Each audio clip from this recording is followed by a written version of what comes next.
microcrédit. J'ai vu une entreprise de microcrédit accorder des crédits à 17%, ce qui est de l'usure. J'ai vu des gens qui arrivaient du Maroc proposer des crédits à 1% jour. Alors, qu'en pensez-vous? Et merci. Merci, merci. So. Well, I'm not sure I got either of the questions, I'm sorry, but if I understand them, okay. One was a question about whether the stop-and-go policy of Tunisia was the right policy. Obviously, as I said before, instability is not good for economic growth, and countries that pursue stop-go policies are creating more instability, and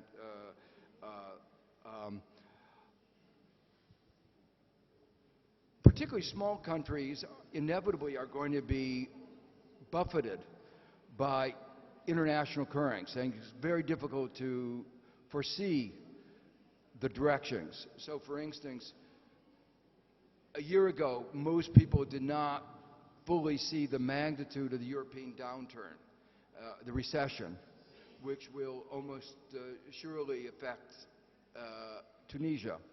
So, a year ago, it might have been quite appropriate to be worried about inflation, but because you could worry about an overheated economy.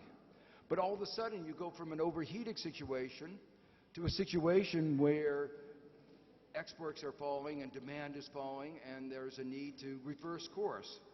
So one of the hardest things for policymakers and central banks is to recognize that the world that they have to deal with is always changing, and that they therefore have to change the policies in accordance with that.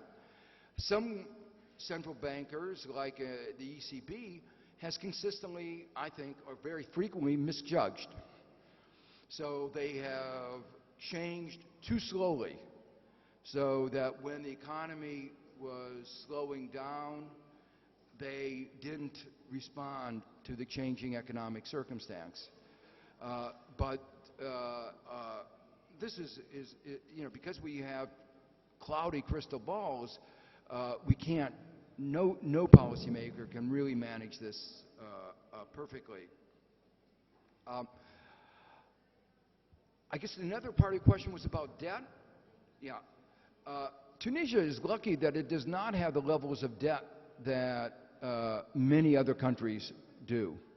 The levels of debt are moderate,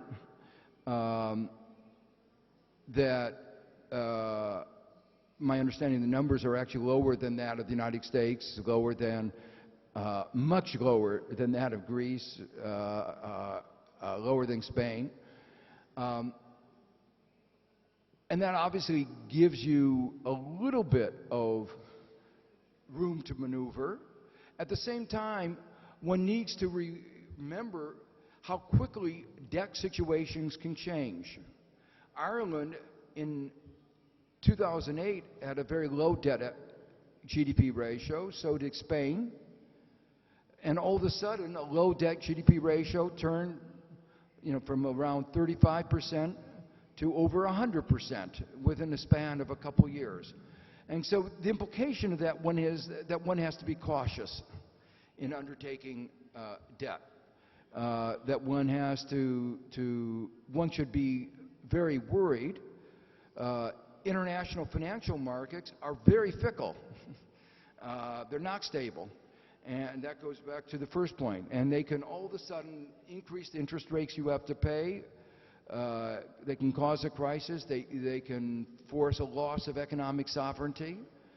So my view is that one has to be very circumspect about taking on debt, especially international debt. And finally, the question was the private sector's the sensitivity of the private sector to the social needs, the social demands of society. The private sector, as I said, can't answer all the problems. You need government, for instance, to support education, infrastructure. In the United States, the most important innovations, like the internet, were supported by basic research funded by the government. So there are many, many social needs that the private sector cannot address. And that's why one cannot rely just on the private sector. One has to have a balance between the private sector and the public sector. One of the issues, though, is to define more precisely what are the best ways and the best institutions through which government intervention in the market occurs. So, for instance, one of the issues being debated is right now government in Tunisia provides lots of subsidies for energy and food. And the concern is that these don't necessarily go to the people who need them the most, that they are often an inefficient way of providing subsidies, and that it might be better to go to a cash transfer system, and particularly a cash transfer system using modern electronic payments mechanisms, which may be more immune from corruption and maybe more transparent. Several countries like Brazil have moved in that direction. And so there have been some really very interesting experiments, and I think successful experiments, of changing how you provide subsidies to the poor. So even when you recognize that there are particular roles that the government needs to provide, there are various ways of doing it. And so a lot of the debate should be about what is the most effective way of undertaking these important roles in the public sector. Thank you. Je demande d'applaudir chaleureusement notre invité de marque. Merci. Alors, j'espère que vous avez apprécié cette conférence. Nous allons arrêter cette conférence, bien entendu, parce que notre invité a un avion à prendre. Je voudrais à nouveau remercier l'Université of Victoria pour sa collaboration avec nous, toute l'équipe d'organisation.